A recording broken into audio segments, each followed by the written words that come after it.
Hi friends, இன்றைக்கி நாம் ஒரு புதுசான ஒரு டிசைனை பார்க்க போகிறோம். டெரகோட்டா ஜுவல்லரியில் எப்பயுமே செயின்ஸு, சோக்கர்ஸு, அதுக்கப்புறம் இயரிங்ஸு இந்த மாதிரி தான் பண்ணுவாங்க. நாம் கொஞ்சம் டிஃப்ரெண்ட்டாக எனக்கு ஒரு கஸ்டமர் கால் பண்ணி இந்த மாதிரி அவங்களுடைய 6 இயர்ஸ் பேபிக்கு நெத்தி சுட்டி வேணும் அப்படின்னு கேட்டிருந்தாங்க. ஸோ அதை எப்படி நம்ம சிம்பிள் அண்ட் ஈஸியாக பண்ணுறது அப்படிங்கிறத நான் எங்கள் வீடியோவில் போடுறேன். அது உங்களுக்கு யூஸ்ஃபுல்லாகவும் இருக்கும், அதே சமயம் புதுசாக ட்ரை பண்ணுறவங்களுக்கு ஈஸியாகவும் சிம்பிளாகவும் இருக்கும். பாருங்கள், வீடியோக்குள்ளே போகலாம். இப்போது இது ஒரு சிம்பிளான ஒரு பிளாக் அண்ட் ரெட் காம்பினேஷன் இருக்கிற ஒரு ஜுவல்லரி செட்டு. இது ரொம்ப ஃபாஸ்ட்டாக நல்லா மூவ் ஆகிட்டுருக்கு. நிறைய பேருக்கு பிளாக் ரொம்ப இன்ட்ரெஸ்டடாக இருக்கிறதால இந்த செட் ரொம்ப ஹாட்டாக மூவ் ஆகிட்டுருக்கு. அதுக்கப்புறம் இந்த செட்டுக்கு நான் ஒரு 6 இயர்ஸ் பேபிக்கு எப்படி இருக்கணும் அப்படிங்கிற மாதிரி நான் இதில் ரெடி பண்ணியிருக்கேன். ஸோ உங்களுக்கு இயரிங்ஸ் கொஞ்சம் சின்னதாக இருக்குது. ஆக்சுவலாக பார்த்திங்கன்னா பெரியவங்க போடுறாங்க இயரிங்ஸ் கொஞ்சம் பெருசாக இருக்கும். அது நான் இதில் கவர் பண்ணல. இது ஒன்லி ஃபார் குழந்தைங்களுக்கு செய்யணும் அப்படிங்கிறதுக்காக நான் இந்த மாதிரி பண்ணியிருக்கேன். ஸோ இப்போ நான் வச்சுருக்கிறது நெத்தி சுட்டி பண்ணுறதுக்கான எல்லா எக்யூப்மெண்ட்ஸும் நான் இங்கே வச்சுருக்கேன். ஸோ அதில் அந்த ஃப்ளவர் டிசைன் இருக்குது இல்லைங்களா, அதை மட்டுமே நான் மெயின் பார்ட்டாக எடுத்திருக்கேன். ஸோ அதுதான் நம்மளுக்கு நெத்திக்கிட்ட வரும். இந்த இந்த இதுக்கு இந்த டிசைனுக்கு நம்ம மேலே அந்த அட்டாச்மெண்ட் நம்ம வச்சுக்கணும். நம்ம செய்யும்போதே அதை பண்ணிடணும். ஸோ தட் நம்ம அதில் அட்டாச் பண்ணிவிட்டு இந்த பீட்ஸ் எல்லாம் அதில் கோர்த்து நெத்திச்சுட்டி மாதிரி நம்ம பண்ண போகிறோம். ஸோ இதுக்கு எல்லாத்துக்கும் நான் பிளாக் கலர் பீட்ஸ் எடுத்திருக்கேன். அண்ட் ஆல்சோ நடுவில் வைக்கிறதுக்காக நம்ம ஆரி ஒர்க்கு அந்த மாதிரி இதிலலாம் யூஸ் பண்ணுவோம் தெரியுங்களா, அந்த மாதிரியான சின்ன சின்ன கோல்டன் பீட்ஸும் வச்சுருக்கேன்.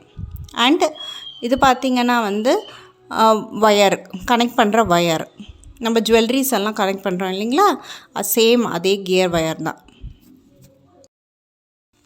இது நான் அந்த மெஷர்மெண்ட் எடுத்துக்கிட்டு நான் கட் பண்ண போகிறேன். ஏன்னா நம்ம செயின்ஸ் பண்ணுறதுக்கும் சோக்கர் பண்ணுறதுக்கும் அண்ட் ஆல்சோ நம்ம இந்த மாதிரி நெத்திச்சுட்டி பண்ணுறதுக்கும் நம்மளுக்கு கவர் பண்ணுற அந்த டிஸ்டன்ஸ் நம்மளுக்கு டிஃபர் ஆகும். ஸோ அதை மெஷர் பண்ணிக்கிட்டு நீங்கள் நார்மலாக உங்கள்கிட்ட அந்த மெஷர்மெண்ட் செட் இருக்குது அப்படின்னா அதை வச்சு நீங்கள் மெஷர் பண்ணிக்கலாம். இல்லைனா ஜஸ்ட்டு ஸ்கேல்லையே நீங்கள் அளந்து பார்த்துக்கோங்க எவ்வளோ கட் பண்ணால் உங்களுக்கு கரெக்டாக இருக்கும். இல்லைனா நம்மளே கூட ஜஸ்ட்டு நம்மளோட தலையில் வச்சு அதை நம்ம மெஷர் பண்ணி பார்த்துக்கலாம். கழுத்தில் செயின் மாதிரி வச்சுக்கோங்க. நார்மலாக நம்ம ஏதாவது ஒரு செட்டு வாங்கியிருப்போம் இல்லைங்களா, அந்த செட்டில் இருந்து கூட நீங்கள் மெஷர் பண்ணி அந்த ஒயரை கட் பண்ணி எடுத்துக்கலாம். ஸோ நான் ஜஸ்ட் என்னோடய தலையில் வச்சு அதுலேருந்து கொஞ்சம் குறைச்சி, ஏன்னா குழந்தைக்கு அப்படிங்கிறதுக்காக நான் கண்டிப்பாக அது சின்னதாக தான் இருக்கும். ஸோ அதை வச்சு நான் மெஷர் பண்ணி இங்கே கட் பண்ணேன். ஸோ இப்போ பார்த்திங்கன்னா நான் அதை இந்த லூப்புக்குள்ளே போட போகிறேன். போட்டுட்டு பீட்ஸ் எல்லாத்தையும் இதோட ஆட் பண்ண போகிறேன்.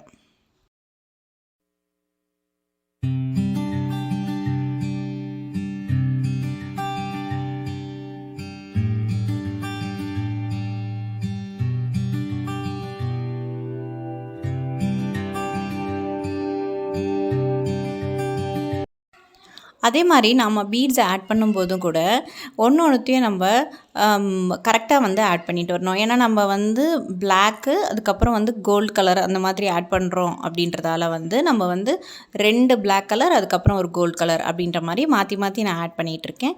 ஸோ அது நம்ம கரெக்டாக பார்த்து ஆட் பண்ணணும்.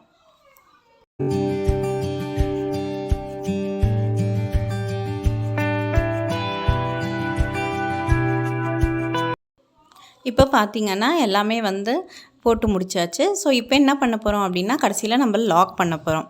ஸோ கியர் லாக் பாருங்கள், இதுதான் கியர் லாக்கு. இதுவுமே அந்த பீட் மாதிரி தான் இருக்கும். பட் இது கொஞ்சம் ஹோல் பெருசாக இருக்கும். ஸோ இது கியர் லாக்குன்னு சொல்லுவாங்க. இதை நாம் நம்மளோட கட்டர் இருக்குது இல்லைங்களா, அதை வச்சு ப்ரெஸ் பண்ணி விட்டோம்னா லாக் ஆகிடும் ஒயர். ஸோ இதை நம்ம கடைசியில் போட்டு அதை லாக் பண்ணிக்கணும். ஸோ தட் அது கீழே வராமல் வெளியே விழாமல் இருக்கும் நம்மளுக்கு. ஸோ இந்த மாதிரி பண்ணிட்டோன்னா நம்மளுக்கு ஃபைனலாக ஃபினிஷ் ஆகிடும். ஸோ இதுக்கப்புறம் நம்ம கடைசியில் அதுக்கு ஹூக் மாதிரி ஆட் பண்ணணும். ஹூக் ஆட் பண்ணினா நம்ம தலையில் சொருவறதுக்கு கரெக்டாக இருக்கும்.